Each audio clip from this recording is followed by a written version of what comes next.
How's it going, everyone? Back with another set review. We have my special guest, ItsSanitoeter, back to discuss the new set that just came out in Dominaria United.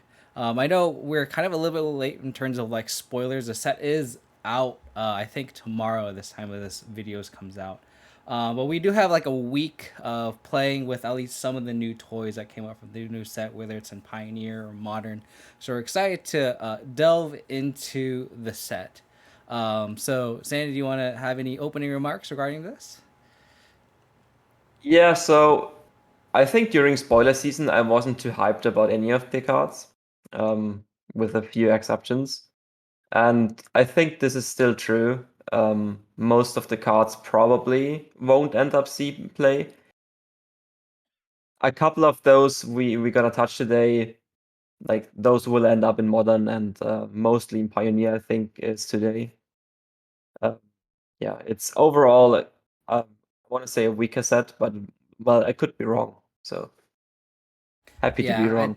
I think like our previous videos we've done, like we've kind of focused on modern, which kind of gatekeeps a lot of playable cards because the power level is so high. But I think both of us are starting to play Pioneer a little bit more, so I feel like maybe we have a little bit more of leeway of cards that may actually see play with the card pool being smaller.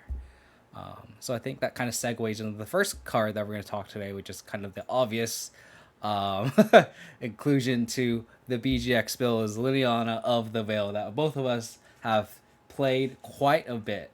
So do you have any kind of excitements, reservations, thoughts, comments on this card? I want to ask you, do you think this card is good enough for modern?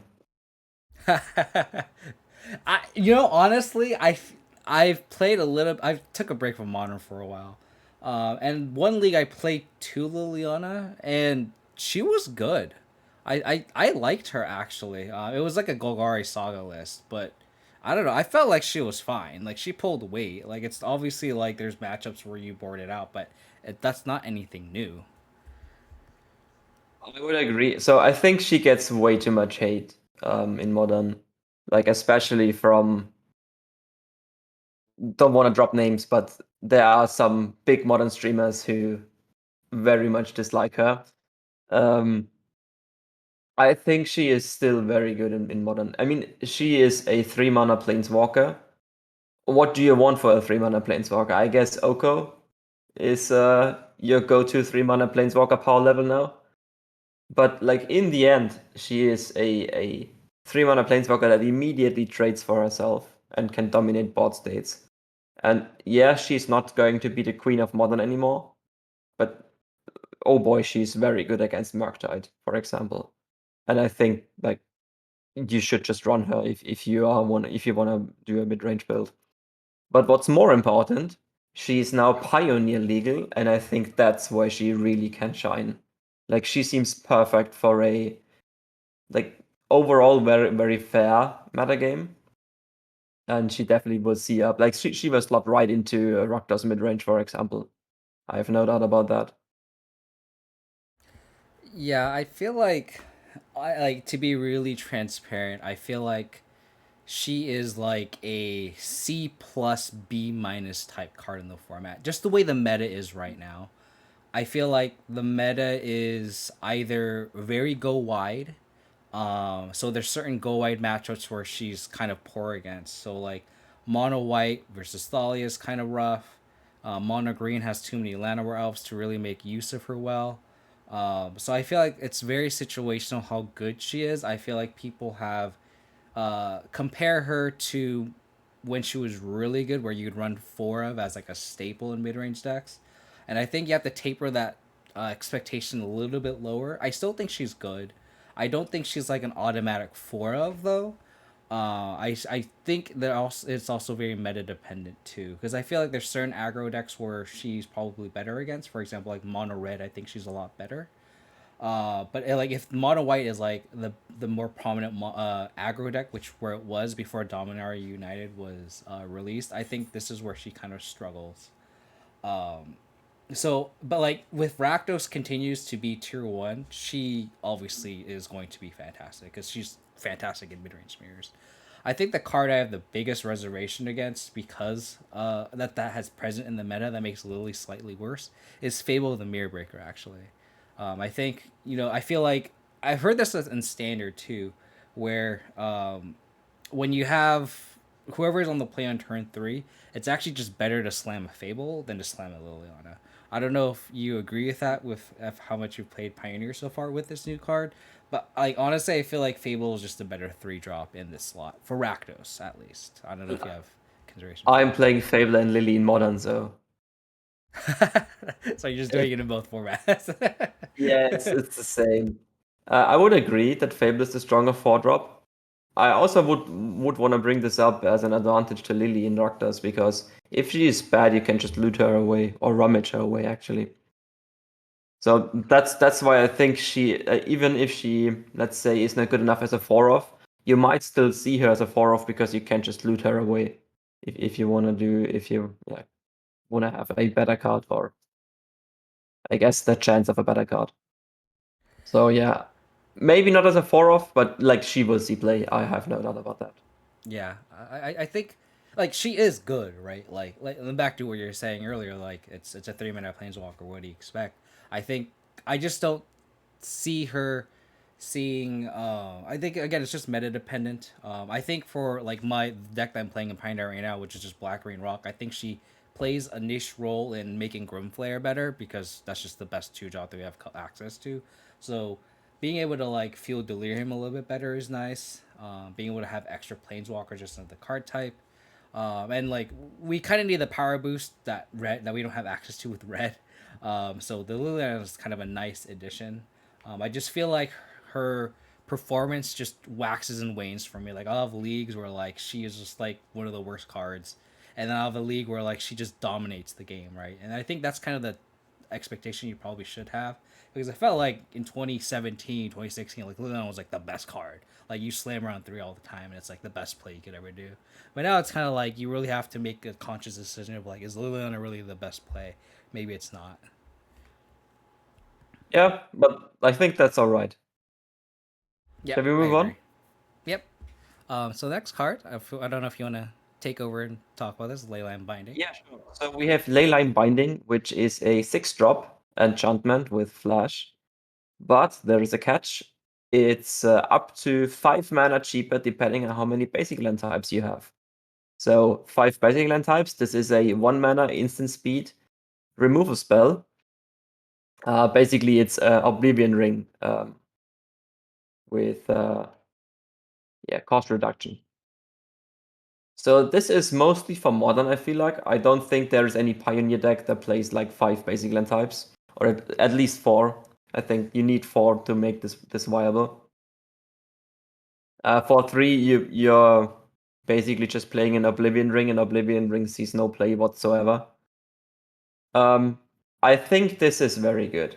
Like, just thinking of the 4-color Omnath builds, this is a very good diverse removal spell to what Prismatic Ending and March of the Otherworldly Light already provide.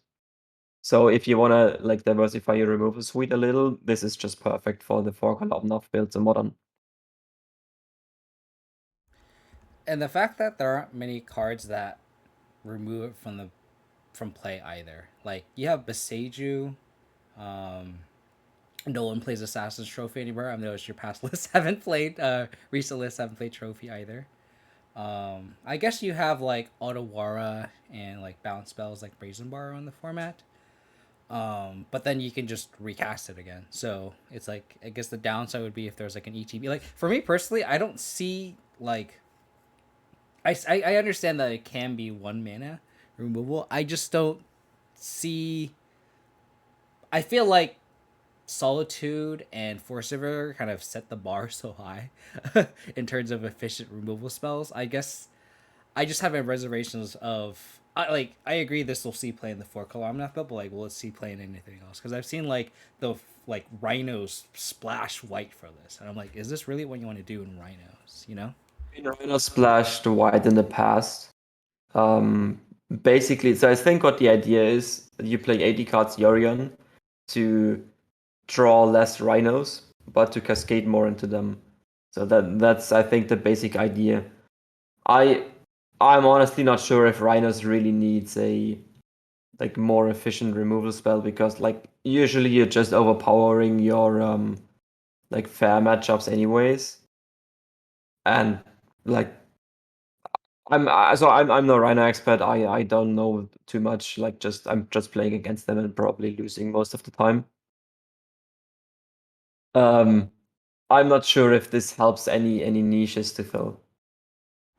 Yeah, and I like from like a BGX perspective, I don't see like Abzan playing this either, right? Like the best we could do is have it cost 3 still, right? If I'm doing the math right. And I don't know if like we already run other efficient exile effects in those colors, and I feel like this is a slot in there. So for me, it's like I feel like a lot of people were hyping this card up, and I didn't like. I don't think it was like backbreaking or game breaking or anything. I think it's solid. I just don't think it's. I don't know. It just doesn't seem like a 4F to me, and like a outside of like Omnath, which is, I feel like is outside of our scope of this discussion. But I don't know. I just don't see it, honestly. Yeah, like I mentioned in the beginning, it's just to diversify your removal suite a little. So if you're not like wanna run, let's say 4 prismatic ending, 4 March of the Otherworldly Light, you run just like 3/2 or something like that. Just to have a little, I don't want to say surprise for your opponent, but like different removal spells tend to be better in different situations. That's also why I split my removal spells in Jund, for example, 2 push, 2 unholy heat, 1 bolt, 1 pirate spell bomb, because all have different advantages and disadvantages. And basically you're gambling a little to draw the right one in the right situation. And it's pretty much the same here. And like 3 color decks probably won't run this. Like I said, it's basically just an Oblivion Ring with Flash at that point. And like Oblivion Ring is arguably unplayable in Modern. Well, speaking Want to of do the next Oblivion, one because I'm so excited about the next one. so the next card is called. Speaking of Oblivion Ring effects, is Temporary Lockdown. It's a 1 double white enchantment. When Temporary Lockdown enters the battlefield, exile each non-land permanent with mana 2 or less until Temporary Lockdown leaves the battlefield. So I know you're excited by this card, and I had my reservations about Leyline Binding, but I think this card's really good. Like it's obviously it's gonna be like a slam dunk against Hammer, but at least from like a Yeah. Pioneer perspective, it's gonna be good against all the food decks, all the aggro decks. Just having multiple 2-for-1s that in the format there aren't really great answers to that can remove the temporary lockdown from play. I think this card is going to see a lot of play in Pioneer at least. I'm not sure about Modern, but it seems great against Hammer. What are your thoughts on this card? So I think this might replace the at least some of the engineered explosives in the sideboards, Wow. because it pretty much does the same. But you don't have to choose the CMC. Because if you're being realistic, EE is mostly played 0, 1, and 2. Right? So 3 is kinda unusual. And this basically does the same for 1 mana. So if EE on 1 this has the same CMC, EE on 2 you actually save a mana. And well, you pay a little more for EE on 0, but like I mean, there has to be downside somewhere. So I can see this replacing EEs in the sideboards. Not all of them, because EE still has like the instant speed activation and stuff like that. But for the most part, this is actually just better than EE. No, that's a good point too. Especially because like if you're against like Hammer, if that's kind of the context, being able to exile the constructs as well as um, the hammers or the aids, as well as like you don't have to like select which CMC. Like I feel like oftentimes in that matchup, I would have an EE like you mentioned, and I can't wipe the whole board, and it's kind of awkward where it's like, well, I can wipe the constructs are gonna kill me next turn, but they still have an aid and an Esper Sentinel in play, and it's like, well, I wish I could grab everything, right? Do you know if there's gonna be other matchups that you'd want this against? Because like Hammer's like the one that obviously screams, is that's an obvious sideboard in. Like I guess she can maybe board it against Rhinos, and but then I guess you're down a mana and then it's speed cost, because I guess against Rhinos would be actually worse because you can't activate instant speed and then you die to an outburst. Is there kind Yeah, of other so matchups you're that's thinking? a trade-off. Yeah. Well, all the like tribal decks, obviously. I think you just want to slam dunk this. Um, Yarmoth is actually where it's better than EE because you don't trigger the undying effects. While That's also true. like you're just sweeping basically their entire board. Mm-hmm. So against Yarmoth, it's way better. Also, they usually don't bring in something like Outland Liberator against you. They might run a Boseiju main deck, I think. Mm-hmm. So I think their answers for the enchantment is kind of lackluster. Yep. Yep. That makes sense. So I know like we're Yeah. going back and forth between modern and pioneer too. So hopefully we're not too confusing with that. Because the next card that I want to talk about is going to be, I don't know how much modern play it's going to see, but I'm really excited for this card in pioneer actually. It's called Terra Asunder. It's one green. It's an instant. It's exile target artifact or enchantment. And you can pay kicker for an extra one in a black. And if you pay the kicker cost along with the normal cost, so it would be two colorless, one green, one black. You can exile target non-land permanent instead. And I think this card is very valuable strictly because of the exile clause. I think there's a lot of decks that are popping up with like creativity to kind of combat all the Rakdos. And being able to like exile like a World Spine Worm, like with the World Spine Worm Xenagos combo, uh, being able to like tag something at instant speed is very very clutch and timely. And even then, even if you just need 2 mana to exile a target artifact or enchantment, exiling a vehicle versus like Grease Fang, for example, is pretty clutch because if you destroy something with like Abrupt Decay or Assassin's Trophy, I guess you would tag Grease Fang in that situation, but in this card, like you can exile something and you don't have to worry about it because oftentimes in that matchup, the games go long. They sometimes slam a Prahelion, and you just need a way to just get it off the battlefield. And exiling it is a surefire way to just completely get it out of the game, so you don't have to worry about a top deck Grease Fang bringing it back. I don't know how good it would be in modern. It probably won't see modern play, but I'm really excited about this card in sideboards for Pioneer. Yeah, so I immediately thought about Caldra Complete in Modern, because if you are off Saga in John, for example, you basically have 0 outs. And so this card reminds me of Diglama and Unravel the Aether, which have seen play in the past. I'm actually not sure is one of those Pioneer legal. I Oh, think so. When does Pioneer start? I think Return to Ravnica, right? yeah, I think Unravel the Aether is probably the newest one, but I have to double check. Yeah, it's okay. I just checked. It's Pioneer legal. So Mm-hmm. in theory, you had access to these kind of effects in Pioneer already. But Mm-hmm. anyways, if you're lacking removal against something like Heliod, um, Clothes, well, those don't really see any modern play anymore. But I'm not actually not sure how much Pioneer play those see. But like Tia Thunder is very good against like these defensive enchantments, I want to say, like those indestructible gods, for example. And obviously modern Cauldron Complete, which has been a problem for John in the past. Basically, your only out is kill everything else and then Lily minus the token, Mm-hmm. which is not a pretty way to deal with it. If you're playing Saga, you can Shadow Spear and use the flavor text of Shadow Spear to get rid of the indestructible. Mm-hmm. But like those are not very pretty ways, and I think this might might fill a niche, um, especially if you're not playing Saga.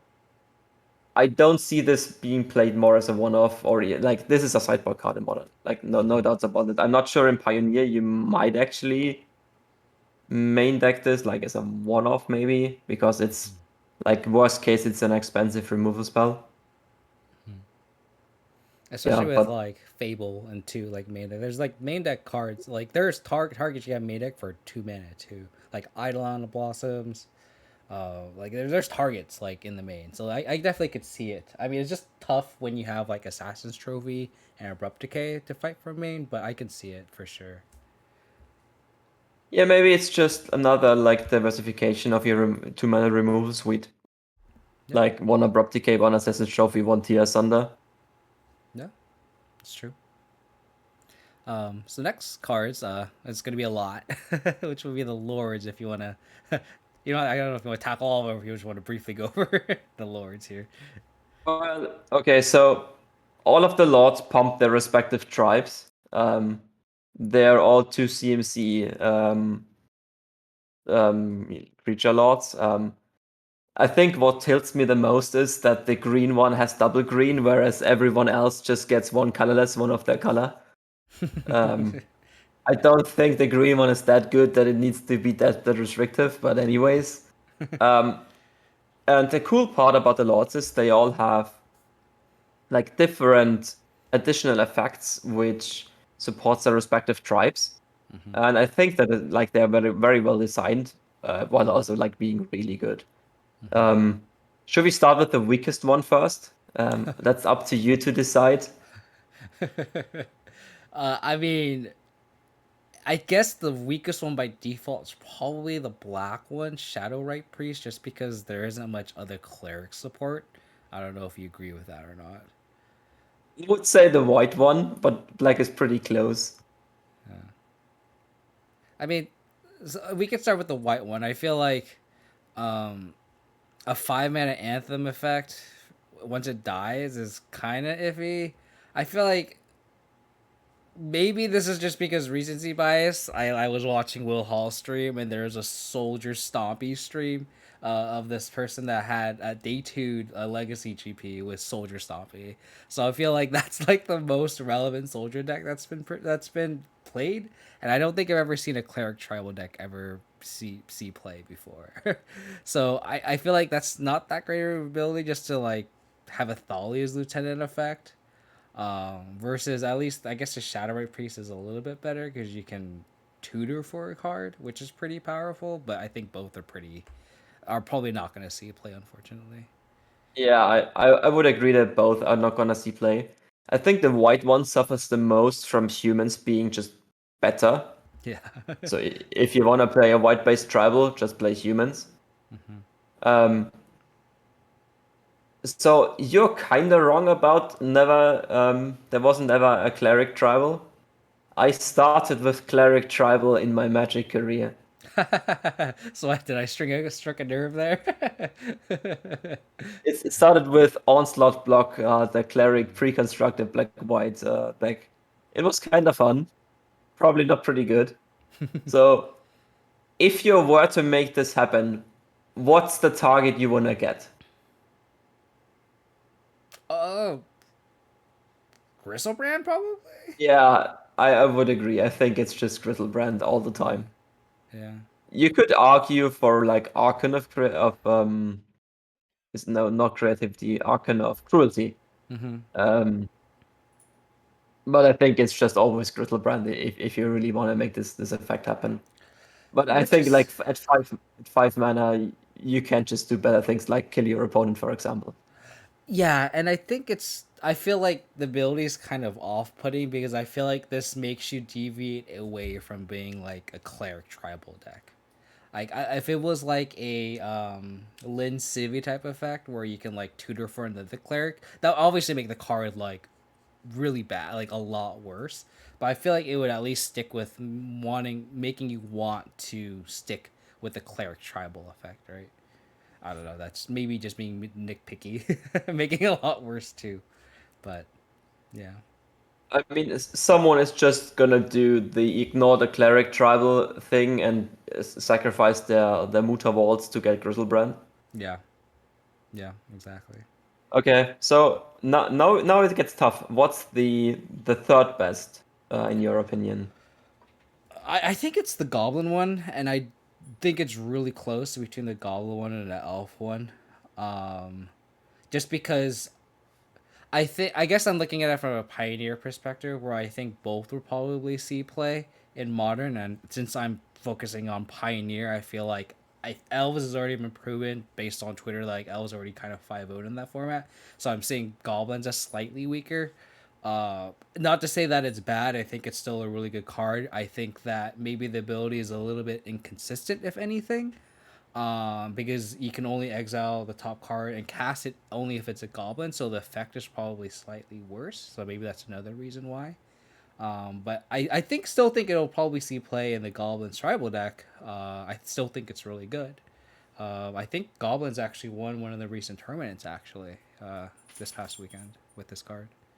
Yeah, I think it won the Sunday challenge. Mm-hmm. So in modern, I think they are flipped. I think modern the Goblin Lord is a little stronger than the Elf Lord, Mm-hmm. solely because like elves suffers in modern from the very cheap removal spells and mostly Fury, of course, because elves has always been like this critical mass deck. It's not about like the power, but you need just those elves to generate your mana. If you get undisrupted to turn 3 with this card, I think you just kill your opponent. Mm-hmm. I can't see where they can beat, like even if they don't immediately die, like you just hoof them, for example, in the turn. Um, like how are they ever gonna come back if you draw like 15 cards or something? Mm-hmm. So if you get into a meta game where the opponent doesn't interact with you, which seems unlikely at the moment, but I think Elf is a very good choice in that case, and you just kill your opponent most of the time before they can do anything about it. Mm-hmm. And also, I had this feeling for quite a while now because like I thought always thought like Elves is just one card away from being very good. And now I feel like it's maybe just half a card or something where Elves like really becomes a good meta deck in the modern meta game. I feel like elves needs either red and six or fury band. I think having both present in the metagame is just I feel like a lot to overcome, especially this card is also in one body. I feel like if this was a 2-2, which maybe should have been back going back to where you're saying it's a double green its cost. It's weird how it's double green and not a 2-2. But the fact that it's a 1-1, I feel like makes it very vulnerable to a fury. As with probably all these tribal cards, but Yeah, I mean, your plan with Elves is just dodge Fury, right? Dodge Fury, yeah. It's fair I play. mean, what can you say? It's bad for you, and yeah, what can you do? Just dodge it. Yep. Yeah, I and mean, coming to the Goblin Lord, um, this is very good for either the combo kill. And I'm not sure if you saw Andrea Mengucci's tweet, because you can with Conspicuous Snoop, you can just copy. So if you get random Kiki Jiki on top, you just copy the Conspicuous Snoop. And usually you want to go at the end, if you make infinite tokens, you want to go copy Bogart Harbinger and find Slingang Lieutenant for the top. If you don't have the Harbinger, you can just let all the tokens die, or not all the tokens, but one at a time. And all of those are gonna trigger the Horde Master, which is gonna find you the Slingang Lieutenant eventually. Like, let's just say you make 60 plus tokens that can die, you will go through your entire deck, no matter what. So this is another way to combo. And it's also just like super good addition to play the Fair Goblins game. If you want to go like the ringleader, Goblin Matron into ringleader stuff. What's John gonna do? Like sweep your board, good luck. it's. I mean, I guess there have to be better exile effects. I don't know if there's any in our colors. I know, like in Pioneer, there's Extinction Event, which helps if goblins ever becomes playable. I don't recall if there's like a playable sweeper in Like modern. Anger of the Gods is probably the next Anger best of the one. Gods, yeah. If any of these ever, I guess, go out of control, Anger of the Gods, I guess, is probably the best one, huh? But the last card, which I think is, I guess, from a mid-range perspective is probably the best and most annoying is the merfolk one. If you want to share your thoughts on it first. Yeah, so this has kind of the problem that Murfolk already has a lot of lords, and now you're at the point where like you need to cut down on some of them. But this is basically um, another Lord of Atlantis with like without the island walk part, but it has flash, which is not irrelevant. And like the secondary effect is just make all of your Merfolk to curse catches, which I'm not like I don't play Merfolk at all, but I think usually Merfolk struggles against control decks, where they can just sweep your board easily. Well, Supreme Verdict is kinda iffy in that regard, but still. And against combo decks, which just ignore you and kill you without you having enough power to kill them first. So this might make Merfolk like competitive enough. It still suffers against all of these tribal decks against Fury. So I'm not sure. What do you think? I think Flash makes this card absurd. I like the last thing you literally just said was, your tribal deck still lose to Fury. If you catch a person online not properly assign damage and you just flash in a hex catcher and save one of your creatures, that might be borderline game winning. I think the fact that it's a combat trick now, if you're attacking with two lords in play and they're both 3/3s, flashing this and making 4/4s is pretty clutch. And it's not only like a combat trick; it's a borderline counter spell too.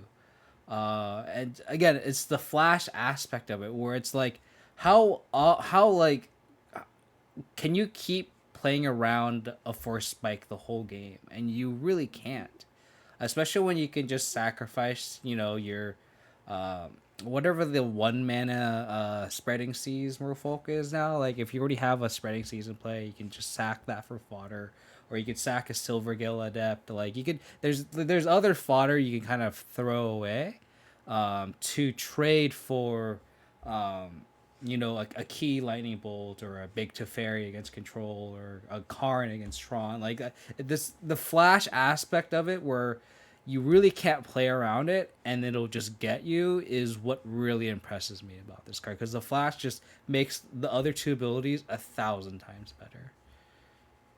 Yeah, I don't disagree with that. How about we go 24 Lords Merfolk now? Or 28. I think we have 28 Lords now.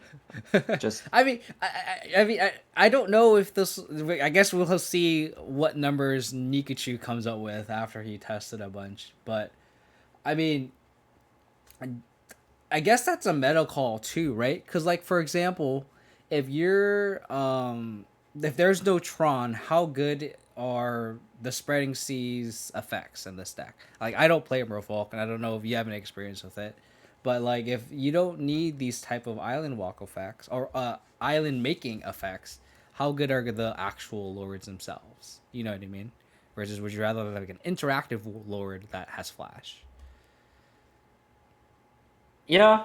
I mean, there is also the Tap Lord, the 3 mana one, Mm-hmm. which I don't think sees any play at all anymore because you have just like better 2 drops now. Mm-hmm. There's still a Swyloon being played as a 3 drop. Yep. Like you could just go mono 2 drop Merfolk and let's go. Yeah. You could also like I think at this point Green Splash and running company isn't like unusual. So I wouldn't blame anyone for doing that. I think that shell actually might have legs in Pioneer, and no one's tried it yet. Like Merfolk Branch Walker and Jadelight Ranger are both legal in Pioneer.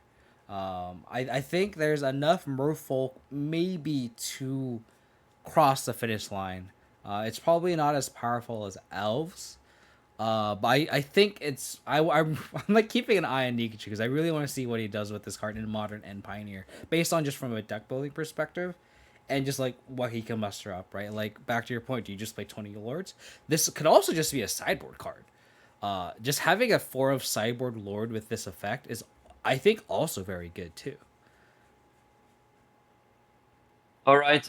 I have one last remark, and then I think we should just move on.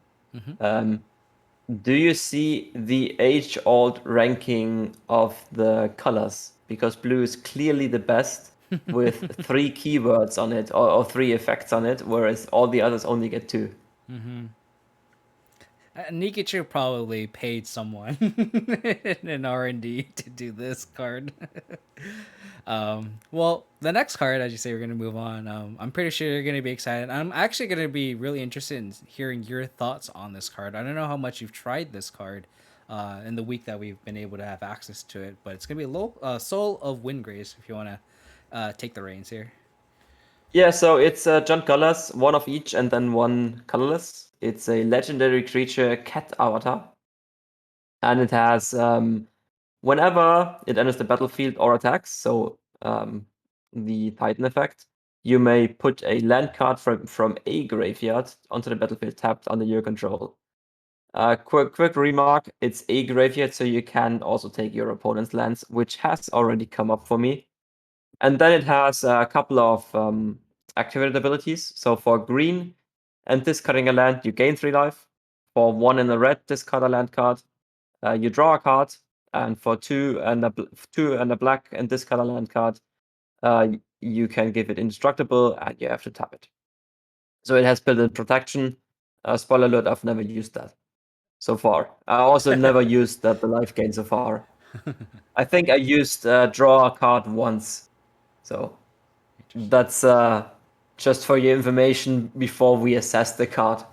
So initially, was kind of reserved. I had the feeling that this isn't good enough for modern, being a 4-drop. I have tested it a little, and I have pretty much confirmed my suspicion that it's a 4-drop, and you don't want to run 4-drops that don't immediately win the game in modern. Did you try it in a Yeah. Saga build or a non-Saga build?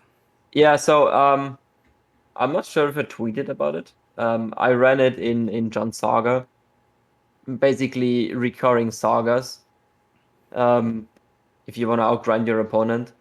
The problem is if you're at the point where you already had, so first of all, you had already 1 saga going off that hasn't been like Alpine Mooned or something, because otherwise you just can't get it back anyways.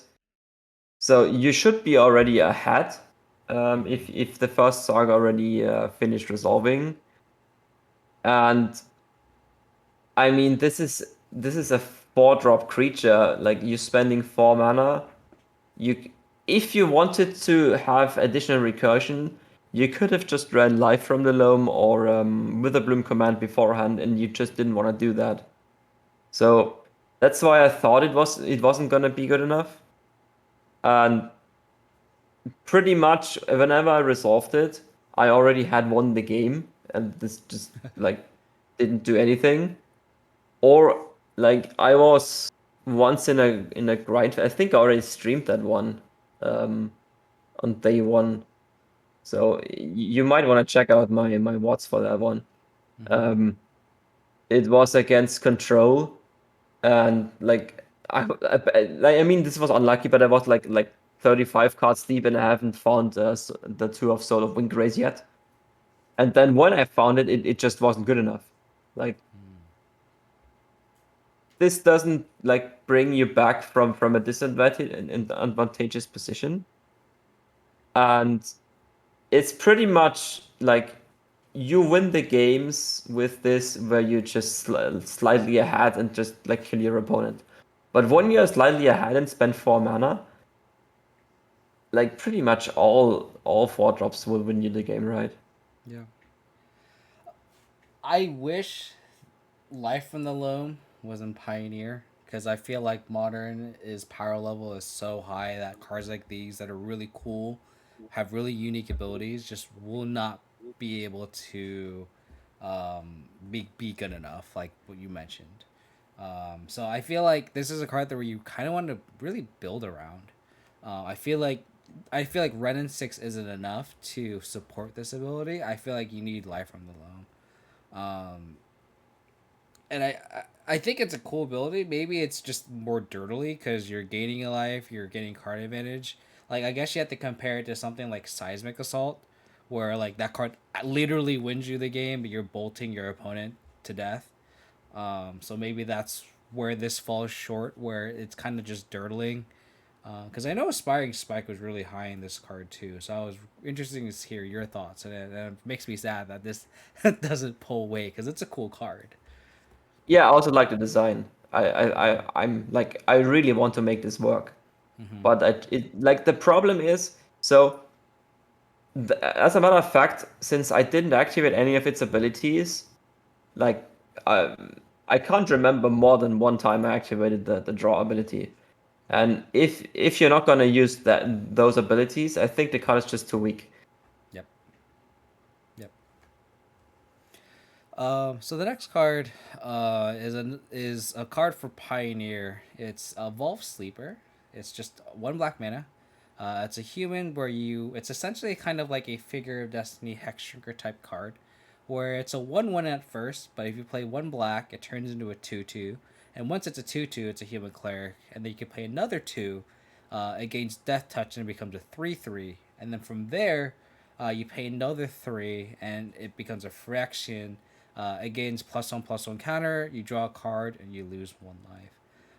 So this is a card that I was actually really excited for in Pioneer actually because I looked at it as a hex shrinker that you can activate at instant speed.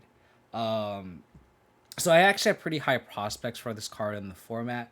But after playing with it for about a week, I've noticed that this card kind of just falls short, at least in like BGX builds. I think Hex Shrinker being able to protect itself at the time before Modern Horizons with Fury and Solitude and Dress Down. I felt like the protection from instants was backbreaking, where it's like you pay 4 mana, it's on the battlefield, and it's staying there. This card, you kind of have to invest a lot of mana to get essentially value because it's not gonna become more durable when you level it up. You essentially have to pay 7 mana for you to get a card back, and I actually wrote an article about Hex Drinker where you don't have to like you can't look up the upfront cost of it. You just funnel you whatever leftover mana that you don't use into this card. Um, and the thought that it's the same thought process, right? You just funnel your leftover mana into this card. The problem is Pioneer is actually pretty, at least for a BG Rock perspective, the deck is very mana intensive, and you just have to kind of just commit more because the format is very battlefield centric. You just have to commit bodies to the board, and you can't dedicate all this mana into making this into a 3/3 and getting a death touch. So unfortunately, I think this card is not viable in BGX in Pioneer. And that's kind of my takeaway, at least from my week of testing this card. I don't know if this was on your radar or if you kind of knew this wasn't playable from the get go. Do you have any thoughts on this card? When I initially saw it, I kind of like my thought process was, well, not gonna buy that one. It won't see any play.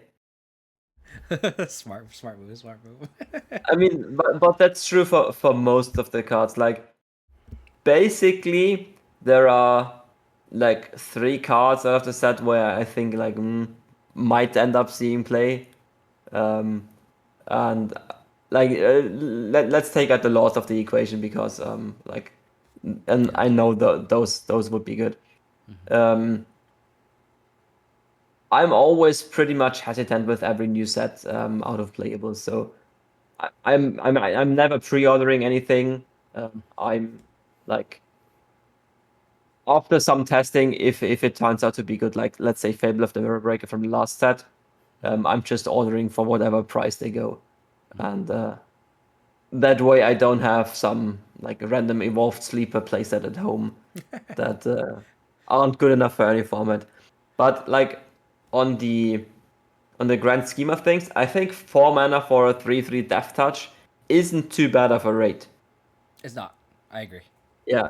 So if you would see this as a turn 4 play, where you can just immediately go for a 3/3 Death Touch, I think it would actually be better because it doesn't have this like false hope to it that it's a 1-drop.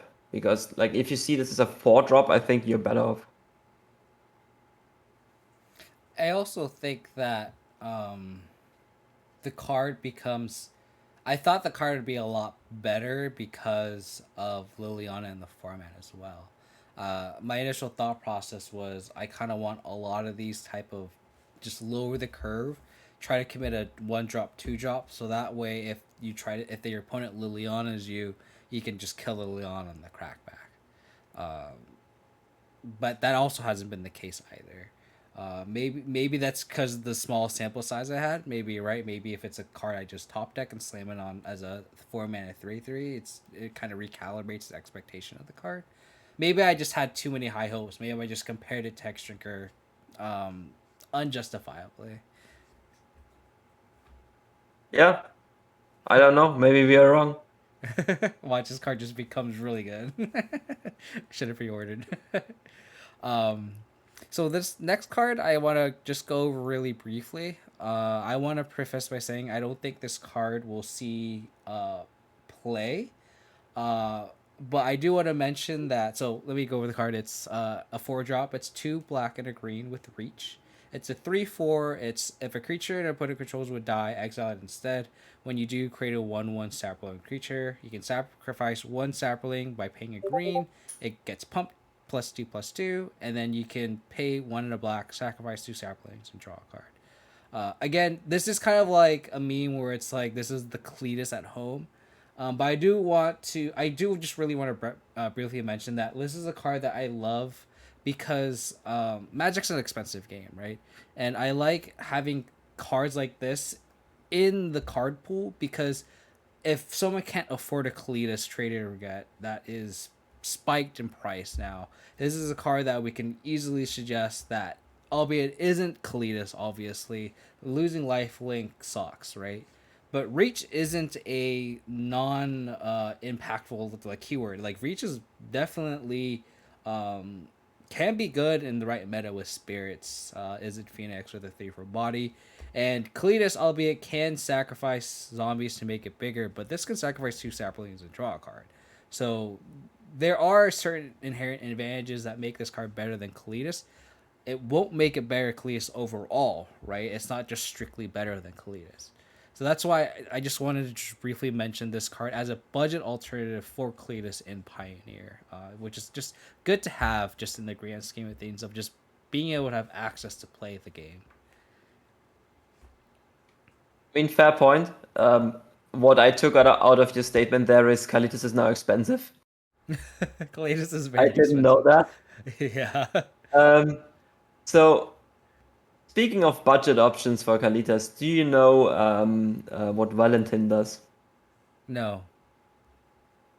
It's the Oh, is it it's the flip card? basically it's a double-sided card. It's a Valentin Dean of Vayne, I think, and I have no idea what the backside is. It's black on the front and green on the back.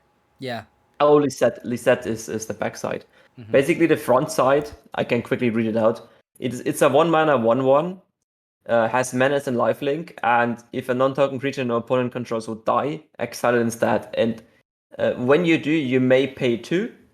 If you do, create a 1/1 black and green pest creature token with when this creature dies, you gain 1 life. So if you're just after the exile clause, this is actually better than Kalitas. And the backside, I can just quickly read it out as well. Whenever you gain life, so it's a 4-drop, I should say, 4-drop 4/4. Whenever you gain life, you may pay 1. If you do, put a +1/+1 counter on each creature you control, and those creatures gain trample until end of turn. I've always wanted to make this card work because I just like the design. I played with it in Modern and it was garbage. Am I actually playing Pioneer? It's actually in my EDH deck. I just couldn't remember the name, because it's a life gain back. But you're right. Like again, it's just budget alternatives. It's a 1/1 though, right in the front side. So it's the body isn't quite there. But you're right. If you want that kind of ability, it's another option too. I don't know how expensive the card is. Though. I don't think it's that much. So the cheapest one I could buy is at 9 cents. No. Okay. Perfect. Another option. Let's make a reasonable foil assumption. 80 cents. Perfect. So yeah, Alrighty. This let's will go to be the last set of cards. Yep. So this will be the last set of cards that we're going to go over today. It'll be the Paintlands. Unfortunately, for some reason, Brushland and Underground River were not printed in the set, so it's not legal in Pioneer. So if you want to take away with your initial thoughts of these lands. So I think there's six Painlands in the set, right? Yeah, there And is. four missing. Yeah. So um, my assumption is I haven't confirmed this actually, but I think read somewhere that the other four are going to be the next set. Yep. So you have basically the entire set in Pioneer I at don't think that it's the point. next set. I think they said that's coming soon. Okay. Yeah. Well, Wizard of the Coast soon could be 2024. Yeah, exactly. I mean, they're gonna come eventually. So I don't think we should assess like only the six that are currently legal. So you are excited about those being in Pioneer. I'm actually not. I don't think Pioneer needs those. The mana is already like good enough, and the Painlands don't actually add that much to that. I'm not sure about standard how good the mana there is, and if you need those, but like that's just standard. Oh, like I sorry, I didn't mean to come off as if I was excited about these cards. I don't think they'll actually. I guess from a Golgari perspective, I don't think they'll see play. I feel like if you have access to the fast lands, so I think they're the enemy ones, right? So like Blooming Marsh, Concealed Courtyard. If you have the access to the enemy fast lands, I don't think you'll need these paint lands. However, if you're playing Rakdos, if you don't have access to Blackleaf Cliffs, I think you'll probably play one or two Sulphur Springs. So I think these will still play. Because of the fact that if you don't have Blackleaf Cliffs, even have access to Fastlands, I think you need still a excess amount of duels to be able to cast turn one Thoughtseize, turn Fatal Push into a red man. I think just having more duels that fetches is never a bad thing. I mean, it's also a budget option. I'm not sure how much these are actually. That's me definitely not looking those up currently. Um, I mean, so I can buy them for under €1. Yeah. I guess under two is more reasonable. So yeah, those are also kind of budget options again. Yeah, especially with the other lands spiking in price too because of Pioneer. I know because I don't think they're like horribly like I remember when Blackleaf Cliffs was like $60 US dollars at one point. Like that's absurd. I don't think Pioneers pushed those prices up that much.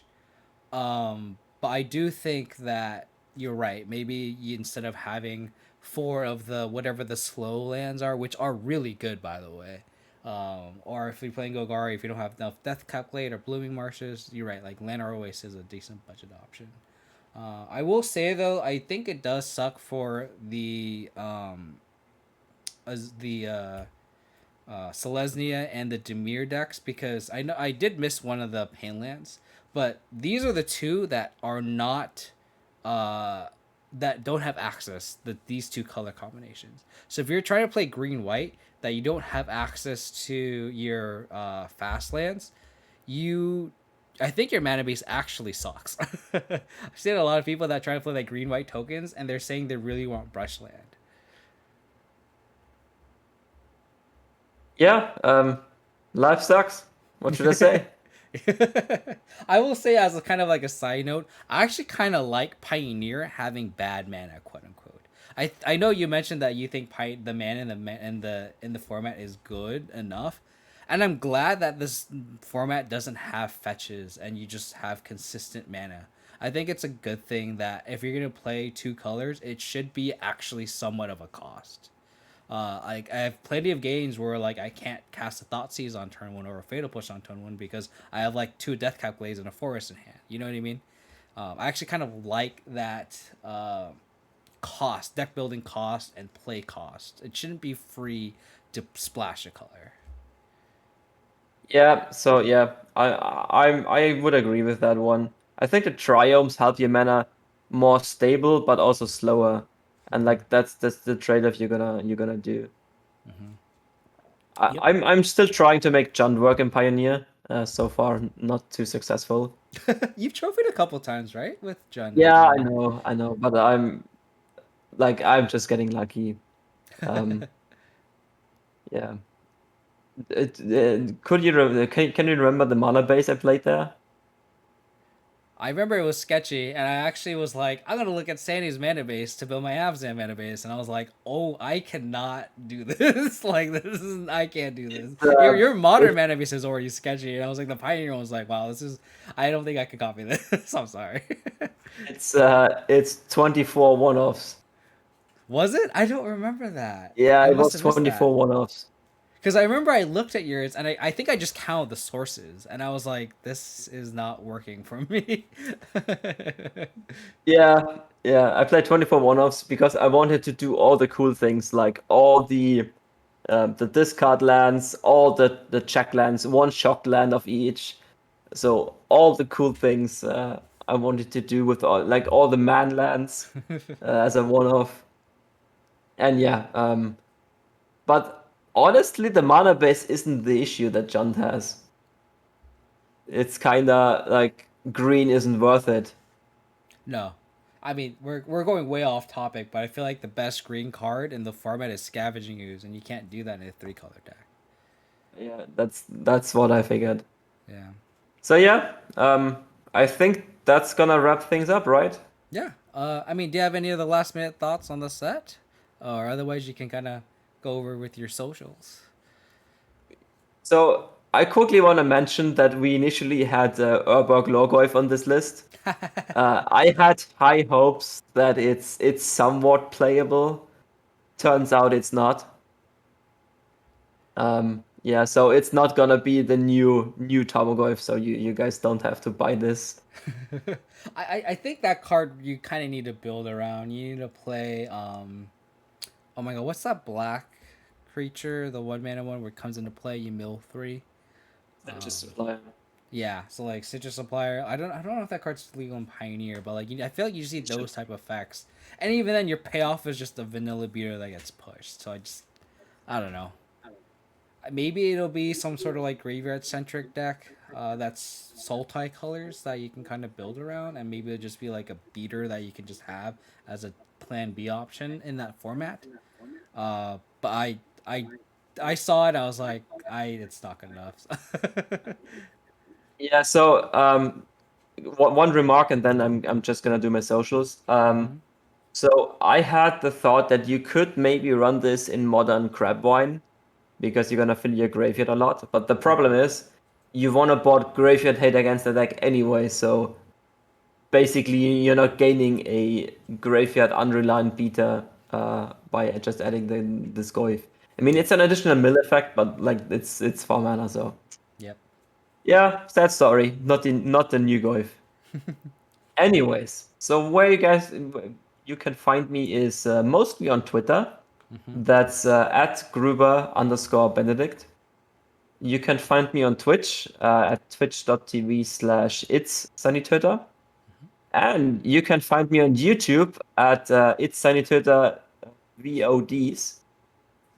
And I think you're gonna put the links down somewhere. So, Everything will be in the description for sure. all right. And where can people find you? Yep. So, I mean, you're gonna watch me on YouTube, but I'm twitch.tv/KO Diamonds. YouTube is youtube.com/KO Diamonds. Twitter is unfortunately Twitter is my at is KO Diamonds, but 22 at the end of it because there's a person with I think one follower that has the original KO Diamonds username, unfortunately. But that's where you can find my socials there. Um, do you know if you'll be focusing on modern or you'll be focusing on Pioneer the next couple streams for yourself? So people can know. Mostly modern because I'm also gonna play some modern tournaments in paper. Nice. And since I probably won't make the PT anytime soon, I don't think there's any reason for me to focus on Pioneer. Yeah, I mean, if you want to check some great Jun content, Sandy plays Jun Saga, regular Jun, Bloodbraid Elf, real Jun without Ragavan sometimes. We'll see. Definitely check out his streams. I really enjoy Sandy's streams. They're amazing. Just get to watch a true Jun pilot. Every time I tune in, you're always in one game where I'm like, you're gonna lose, and I kind of put the phone down, and I'm like doing something, or I'm like working or whatever, and I look back and I'm like, oh, you won the game. There was one game against Hammer, I remember specifically, like you were, like I swear to God, you're gonna die, like, and then you like, I think it was no, it was against Tron. Yeah, I think it was against Tron. And you drew Kolgon's command, destroyed a chalice, killed a ballista or something like that, and then you somehow won. I was like, oh my God. So I definitely check think out Sandy's streams. it was I remember that game. It was Eldrazi Yeah. where they had basically locked me out and I needed some miracle draw. And I think I drew like K command into Boseiju into Red and 6 or something along those lines. It was crazy. Yeah. Absolutely crazy. I feel So like that's Sandy. Sorry? yeah, that's rule number one when playing mid range is just get lucky. Not wrong. That should be our slogan here because it's not wrong. um, Again, check out Sandy's streams if you haven't. They're fantastic. And this is an update to me that he has a YouTube channel, so definitely subscribe to his YouTube as well. So yeah, I really appreciate everyone tuning in and hanging out. Again, if you have any feedback for this type of content, please write in the comments. This is a lot of fun, so I appreciate Sandy for you coming on. This is again a great treat, and I'm pretty sure we'll do the next set as well. So stay tuned for that, and I guess stay tuned for our content and see how these cards hopefully impact our decks in a positive way. Take care, everyone. Stay safe, stay healthy. Catch you next time. Bye.